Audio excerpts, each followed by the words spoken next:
Hello friends, good evening. मैं हूं रुपेश तिवारी। आज मैं आप लोगों को नाइन्स जीएसटी या नाइन्स की सारी डिटेल्स में बताऊंगा कि आपको सेल्स किस तरह दिखानी है। यदि आपकी सेल्स में कुछ फिगर कम है या कुछ वैल्यू कम है, आपको कैसे आईटीसी का रिवर्सल दिखाना है, किस तरह से क्या दिखाना है। यानी कि जीएसटीआर 9 आप जानते हो कि जीएसटीआर 1 जो आपकी साल भर की होती है ऑटो सप्लाई, और आईटीसी का रिवर्सल जो आईटीसी साल भर में आप क्लेम करते हो, ठीक है, उसकी सारी डिटेल्स आपको जीएसटीआर 9 में देनी पड़ती है। और जीएसटीआर 9 वो भी ऑटो पॉपुलेट होके आती है एंड 3B से आती है, जीएसटीआर 1 से आती है, ठीक है। यानी कि 3B से ही सारी डिटेल उठ के आती है ऑटो पॉपुलेट होके जीएसटीआर 9 में। तो उसमें आने के साथ साथ और मैं आप लोगों को ये भी बताऊंगा कि बुक से आपकी किसी सेल नहीं मैच हो रही तो आप जीएसटीआर 9 में उस सेल को कैसे मैच कराओगे। इसके लिए मैंने एग्जाम्पल भी बना रखे हैं। और जैसा कि आप जानते हो कि जीएसटीआर 9 वही फाइल करते हैं जिनकी टर्नओवर 2 करोड़ से ऊपर होता है। यानी जिनकी टर्नओवर 2 करोड़ से ऊपर है वही फाइल करेंगे, और जिनकी 2 करोड़ से कम है उनके लिए ऑप्शनल है, उनके लिए मैंडेटरी नहीं है, ठीक है। तो जैसा कि मैं अब अपने फाइल करने जा रहा हूँ, मैं अपने खोल लेता हूँ। मैं आपको सारे आज कॉलम पूरे एक्सप्लेन कर देता हूँ, ठीक है। मैंने खोलने के बाद अब मैं जीएसटीआर 9 खोल लेता हूँ। अब मैं जीएसटीआर 9 खोलने के बाद जैसा कि आप जानते हो टेबल नंबर 4 क्या होती है। इसमें टेबल नंबर 4 इसमें टैक्सेबल की वैल्यू आती है, जैसे कि मैंने यहाँ पे डिस्क्रिप्शन में दे अलग से बना भी रखा है। ये देखिए टेबल पे, जैसे कि टेबल टेबल नंबर 4 पे क्या होती है, टैक्सेबल वैल्यू होती है, उस पर आरसीएम आती है, क्रेडिट एंड डेबिट नोट की चीज़ें शो करती है। जैसे मैं खोल के आपको दिखा भी देता हूँ। तो ये आप देखिए यहाँ पे आपकी सेल्स की B2B और जो B2C होती है कॉलम नंबर 5 में यहाँ जाती है। B2C यहीं पे दिखाई जाती है। B2B की ये देखिए B2C ऊपर दिखाई जाती है, B2B नीचे दिखाई जाती है। तो आप इस तरह से देख लीजिए, क्योंकि मेरी B2B सेल है, मैं अनस्टेड को नहीं करता हूँ। और यहाँ में मेरी इनवर्ट सप्लाई जो अनस्टेड है, मेरे रिवर्स चार्ज मैंने इनकी वैल्यू है। और यहाँ मेरे क्रेडिट एंड डेबिट नोट्स हैं, जैसे कि मैंने आपको सारे चीज दिखा दिया। और ये मेरी जो कॉलम नंबर 6 है, ये मेरी आईटीसी क्लेम की है, बुक वर्सेस 3B, जैसे कि यहाँ पे लिखा है। मैं आपको सारी डिटेल मैंने लिख दिया है। टेबल जो नंबर 5 होती है नॉट टैक्सेबल होती है। टेबल नंबर जो 6 होती है आईटीसी और जीएसटीआर 3B, जो आपकी जीएसटीआर 3B में आईटीसी क्लेम कर रखा है वो उठ के आपकी 8 में आ जाती है। और टेबल नंबर 7 में रिवर्सल एंड एलिजिबल आईटीसी, जो आईटीसी आप रिवर्स करते हो टेबल नंबर 7 में आती है। और टेबल नंबर 8 क्या होती है, नेक्स्ट ईयर आईटीसी क्लेम। यदि आपकी आईटीसी 20-21 की है, आपने सॉरी 21-22 की है, आपने 22-23 में इसको क्लेम कर रखी है, तो आपको उस तरह से आईटीसी उसमें दिखानी होगी 8C में, ठीक है। और टेबल नंबर 9 में टैक्स पे कर रखा होगा। यदि टैक्स पे जो आप 4 की जो आपकी 4 नंबर पे सेल होती है, जो भी टैक्स पे कर रखा तक वो टेबल 9 में आती है। और टेबल नंबर 10 और 11 में क्या होती है, टेबल नंबर 10 और 11 में तब आती है जैसे आपकी कोई सेल 20-21-22 में, ठीक है।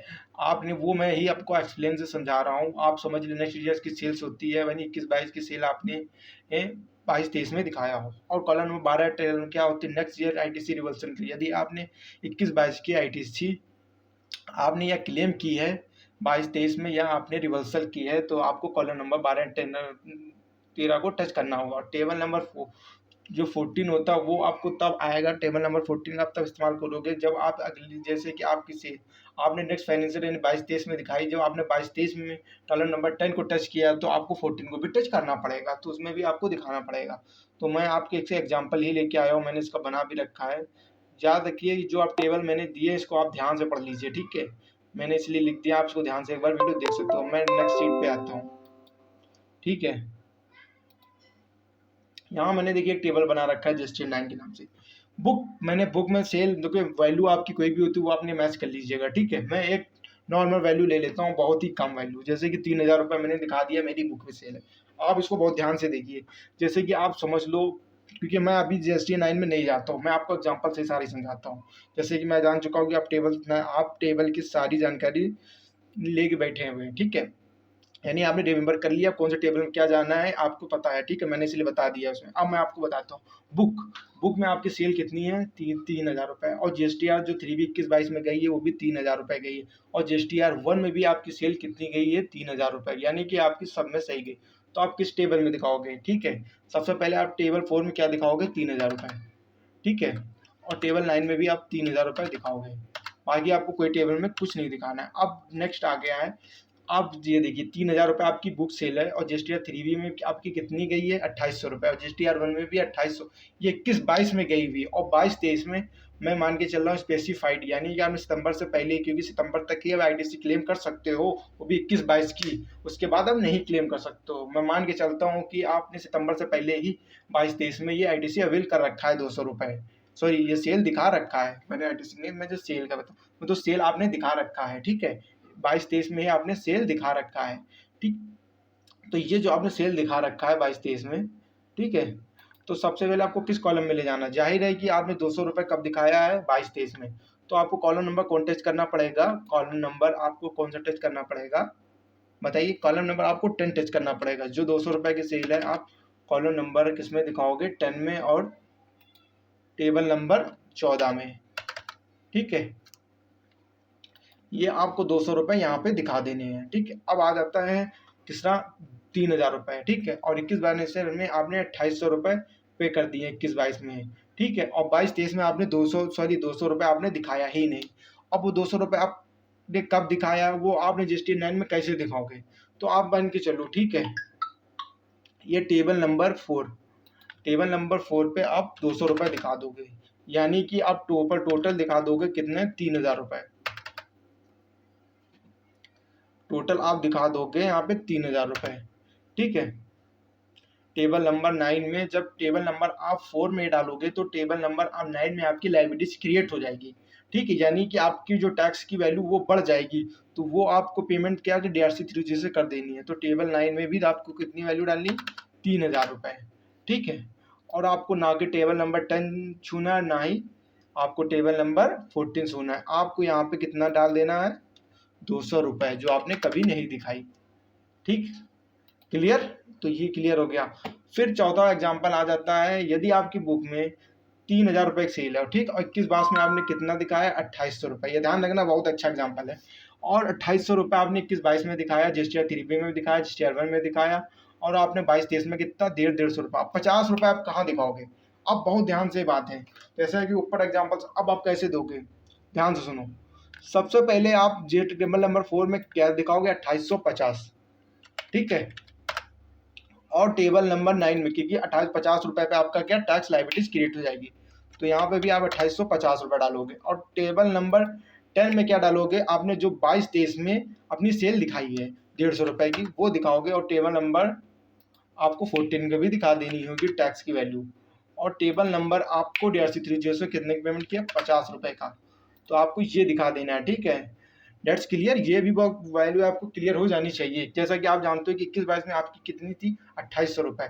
आपकी 22, ठीक है, 21 GSTR 3B में आपने कितना टैक्स किया 28, GSTR 1 में भी 28 किया, और आपने नेक्स्ट ईयर जो 22-23 में पे किया वो 150 रुपये यानी 50 रुपये आपने नहीं पे किया, वो आप क्या दिखाओगे टेबल नंबर 4 में, यानी कि अपनी टैक्स में बढ़ा दोगे, और जो टेबल नाम में जैसे लाइबिलिटीज क्रिएट हो जाएगी 50 रुपये DRC 3G से पेमेंट कर दोगे, तो इस तरह से आपको दिखानी है। और नीचे देखिए बुक में आपकी 3000 रुपये सेल है, और 21-22 में आप GSTR 3B में आपने 3000 रुपये दिखाया, GSTR 1 में वैल्यू आपने कम दिखाया 2800 रुपये की, और नेक्स्ट फाइनेंशियल में आपने GSTR 1 में दिखा दिया, तो इसको कहाँ पे ले जाओगे, तो सबसे पहले मान लो आपने 3B में टैक्स पे कर रखा है, तो आपको कोई दिक्कत नहीं है, तो आप यहाँ पे वैल्यू डाल दोगे पूरी 3000 रुपये, ठीक है, आप यहाँ भी 3000 रुपये की वैल्यू डाल दोगे, और आपको कोई कॉलम नहीं टच करना है, तो ये आप मान के चलिए, ये आपको डेट्स क्लियर हो गया ना, इसमें आपको कोई दिक्कत नहीं है। आप मैं आपको एग्जांपल समझा देता हूँ, ये वाला जैसे कि आप मान के चलो 3000 रुपये आपकी 21-22 में आपने 2800 रुपये दिखाई, ठीक है, GSTR 1 में 2800 दिखाई, और 3B में भी 2800 दिखाई, अब दो आपने बाकी 200 रुपये कहीं नहीं दिखाया 22-23 में, मैं मान के चलता हूँ सितंबर स्पेसिफाइड आपने उससे पहले भी नहीं दिखाया है, ठीक है, अब 200 रुपये आपको क्यों दिखाना पड़ेगा, अब 200 रुपये आपको टेबल नंबर 4 में ही दिखाना पड़ेगा, 3000 रुपये की टैक्स पे करना पड़ेगा, और आप नंबर 9 में आपकी टैक्स लायबिलिटीज बन जाएगी, ठीक है, ये आपको क्लियर हो गया, ये आपको क्लियर हो जाना चाहिए, ठीक है, ये आपको क्लियर होना चाहिए, ठीक है। अब मैं क्लियर हो गया, नहीं क्लियर हो तो कमेंट कर दीजिएगा, ठीक है, मैं पोर्टल पे अब आ जाता हूँ, अब मैं पोर्टल पे आके थोड़ा कुछ एक्सप्लेन कर देता हूँ, ठीक है, ये पोर्टल पे आने के बाद अब मैं आ जाता हूँ टेबल नंबर 6 में, ऐसे ITC के, ये ITC के बारे में मैं बता रहा हूँ, जैसा कि आपका ITC 3B में जो होगी वो ऑटोमेटिक उठ के आ जाएगी, ऑल अदर ITC से जो होगी वो ऑटोमेटिक इसमें नहीं आएगी, आपको उसकी फिजिकल वैल्यू डालनी पड़ेगी, आपको उसमें सतानी पड़ेगी, जैसे कि inward supply other then inputs, खाली ये ऊपर से 3B से उठ के आएगा, ठीक है, ये 3B से वैल्यू पूरी उठ के आ चली जाएगी, और यहाँ पे आपको उसका बाइफर्केशन देना पड़ेगा, जैसे invert supply and then report से invert supply level to reverse charge include service receiving from SCZ। तो यहाँ पे आपको क्या देना पड़ेगी, जो आपने क्या किया ITC क्लेम की है, ठीक है, ये आपको इनपुट्स देनी पड़ेगी। यहाँ पे आपकी क्या आ जाएगी RCM वाली, जो अनरिस्ट्रिक्टेड की है, यहाँ पे आपकी आ जाएगी रजिस्टर्ड पर्सन से, और आपकी यहाँ पे देख लीजिए, यहाँ पे बाकी कोई यहाँ पे तो नहीं है, यहाँ पे कोई भी जहाँ amount ITC claim other than be under the provision of the act. ये अभी ITC आपको कुछ नहीं डाल देना है, बाकी तो इसमें आपको कोई नहीं डालना। यहाँ पे लिखा है जो any others ITC available but not specially about, ये तब होता है जैसे कंपोजिशन में आप होते पहले, फिर आप रेगुलर्स में आ जाते हो, तो उस तरफ जो ITC आपकी बस्ती वो वहाँ पे यहाँ पे आपको दिखानी होती है, बाकी इसमें आपको कुछ नहीं दिखाना होता है। अब कॉलम नंबर 7 में क्या होता है, आपकी ITC रिवर्सल होती है क्रेडिट एंड डेबिट नोट्स की, तो आपको वहाँ पे डाल देना। यदि आपकी ब्लॉक ITC 17 सब सेक्शन 5 में हो, जैसे कि bank insurance, bank charges, health insurance, life insurance, जो भी चार्जेस हो वो आपकी ब्लॉक ITC, तो आपको इसमें डाल देना है। अब मैं आपको कॉलम नंबर 8 में ले जाता हूँ। कॉलम नंबर 8 में ले जाने के बाद मैं आपको जैसे बताता हूँ कि आप, मैं बताया था ITC कॉलम नंबर 8C का, ITC और reverse supply other than imports and inward supply liable to reverse charge but include service receiving from SCZ receiving drinks the finance year but available in next finance year up to specified period. यहाँ पे आप बहुत ध्यान से समझना, यहाँ पे मेरी एक ऐसी ITC थी जो मेरी मार्च की थी, और मेरी आई कितनी 22-23 में आई, यानी अप्रैल के मंथ में आई, तो वो यानी कि मेरे 21-22 की 22-23 में मैंने इसको अवेल कर रखा है। अब आपको जब आपने 22-23 में अवेल कर रखा है, तो आप कॉलम नंबर 8 में आपने दिखाया, और इसको आपको कहाँ पे दिखाना होगा, 13,823 रुपये एंड 28 पैसे, 13,823 रुपये एंड 28। जब आपने ITC में दिखाया तो आपको कॉलम नंबर 13 टच करना पड़ेगा, ठीक है, जहाँ पे लिखा हुआ ITC available for previous financial, 13,823 रुपये एंड 28 पैसे, 13,823 रुपये एंड 28 पैसे, 13,823 रुपये एंड 28 पैसे, ठीक है। ये आप ध्यान से चलिए, इस पर आपके ITC से कोई नहीं इफेक्ट पड़ता है, ठीक है, इसको सेव कर लीजिए। और बाकी यहाँ पे जैसे कि आपकी वैल्यू कम होती है तो आप हिसाब से बढ़ा सकते हो, आपकी जैसे डेबिट नोट होती है, डेबिट नोट्स की आप वैल्यू बढ़ा सकते हो। ये जब मेरी 52-64 लिखी, मैंने 1 लाख रुपये डाल देता हूँ तो मेरी 65 हो जाएगी, और मेरी आपको कम करनी है तो ये मैं 1 लाख रुपये वैल्यू डालूंगा, यहाँ पे कम हो जाएगी। मैं आपको एग्जाम्पल के रूप में खाली दिखा देता हूँ, 1 लाख रुपये कम डाली, मेरी कम हो जाएगी वैल्यू, ये देखिए।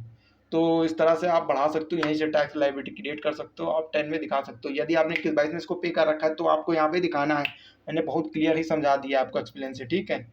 अब मैं आपको थोड़ा ITC के बारे में भी थोड़ा क्लेम से समझा देता हूँ, ठीक है। मैं आपको एक्सेल में सीट में ले जाता हूँ और यहीं पर मैं आपको समझा देता हूँ। यदि ITC जो ये है, ठीक है, बुक में आपकी ITC कितनी है, बुक में मान के चलता हूँ 10 लाख रुपए है, ठीक है, ठीक। और आपके GST Act 3B में आपने ये मान के चलता हूँ, आपने 21-22 में क्लेम की है कितनी, आपने क्लेम की है 8 लाख रुपए, ठीक है,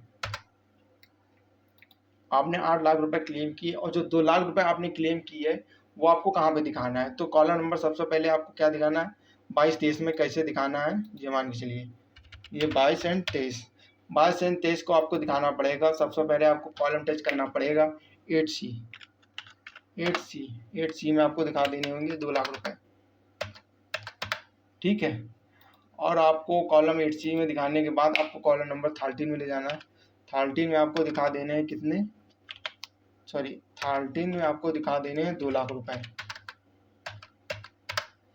ये मान के चलिए मैंने ये बता दिया, ठीक है। बुक में आपके 1 लाख रुपए, बुक में आपके 10 लाख रुपए हैं 21-22 में, और GST Act 3B में जो आपने क्लेम कर रखा है वो 8 लाख रुपए कर रखा है। आपकी जो 2 लाख की ITC 22-23 में आपने सितंबर से पहले क्लेम कर रखा है स्पेसिफाइड, ठीक है, मैं मान के चलो सितंबर से आपने पहले क्लेम कर रखा है, ठीक है, मई जून जब भी आपने क्लेम कर रखा है, ठीक है। आपको उसको कैसे दिखाना होगा 9 में, तो 9 में मैडम को बता दिया 8C में, और मैंने डाल के फिजिकल आपकी वैल्यू दिखाया, पहले आप क्या दिखाओगे 8C में 2 लाख रुपए, और वही कॉलम नंबर 13 में जाके आप दिखा दोगे 2 लाख रुपए, जिससे आपकी सारी क्लियर हो जाएंगी। बाकी आपके इससे रिलेटेड कोई भी दिक्कत नहीं होती, मैंने सेल्स और मैंने ITC सारी डिटेल्स मैंने यहीं पे पूरी क्लियर कर दी है। अब आपको कोई भी दिक्कत हो तो आप मुझे कमेंट्स कर सकते हो।